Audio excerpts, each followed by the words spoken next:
Police थाना क्षेत्र में एनडीपीएस पथक ने बड़ी कार्रवाई करते हुए 138 ग्राम एमडी मेफोड्रोन पाउडर के साथ 3 आरोपियों को धर दबोचा है। संदिग्ध कार का पीछा कर की गई इस कार्रवाई में करीब 10,21,000 रुपए का मुद्देमाल भी जब्त किया गया।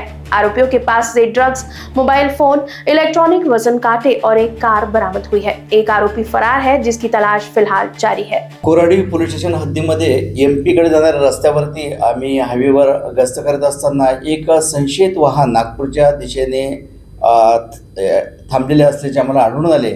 आम्ही संशय वाटल्याने त्याच्याकडे जात असताना तो पळून जाऊ लागला। त्यावेळेस आम्ही त्याचा पाठलाग करून त्याला थांबवले असता त्याच्यामध्ये एकूण 3 इसम मिळून आले। त्यांची अंगझडती घेतली असता त्यांच्या ताब्यामध्ये एकूण 138 ग्रॅम एमडी हा अंमली पदार्थ मिळून आलेला आहे। त्यांच्याकडून 138 ग्रॅम एमडी पदार्थ तसेच एक कार आणि 3 मोबाईल, 2 वजन काटे असे हस्तगत करण्यात आलेले। टोटल 10,21,000चा मुद्देमाल त्यांच्याकडून जप्त करून पंचनामा कारवाई घटनास्थळी करण्यात आलेले आहे।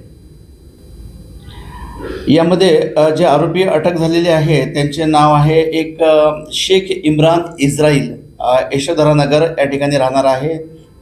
दुसरा आरोपीचं नाव आहे शहबाज अहमद शेख रियाज अहमद शेख, हा पण यशोधरानगरमध्ये राहणार आहे। तिसरा अंकित कुमार लक्ष्मण बंसकार, हा यूपी मधला मध्य प्रदेशमध्ये शिवनी जिल्ह्यामध्ये राहणार आहे। त्याचप्रमाणे या आरोपींनी हा जो एमडी अंमली पदार्थ आहे हा मंदसौर जिल्हा राजस्थान बॉर्डरवर मध्य प्रदेश या ठिकाणी आणलेला आहे आणि त्यामध्ये एक फरार आरोपी आहे, त्याचा आम्ही शोध घेत आहोत। माननीय पोलीस आयुक्त रवींद्र सिंघल सर यांनी ऑपरेशन थंडर सुरू केलेले आहे नागपूर शहर नशामुक्तीसाठी। त्या अंतर्गत ही कारवाई वरिष्ठांच्या मार्गदर्शनाखाली करण्यात आलेली आहे। लोकवाणी न्यूज के लिए विशाल बंबड़वार की रिपोर्ट।